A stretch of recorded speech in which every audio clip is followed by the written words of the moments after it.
Welcome back to another technical deep dive here in the debug zone. Today we're tackling a big question and breaking it down with insights from other users. Hopefully this clears up some misconceptions and helps you get the answer you need.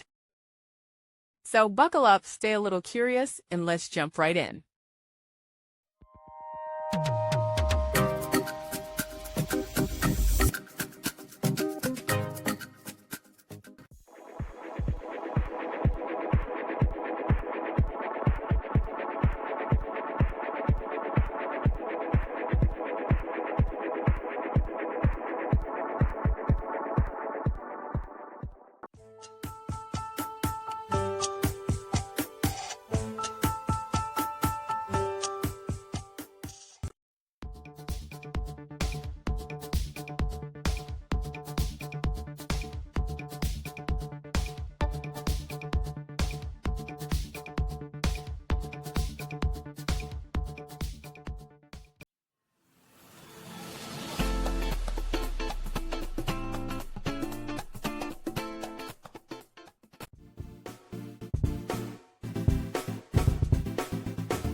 And that's a wrap.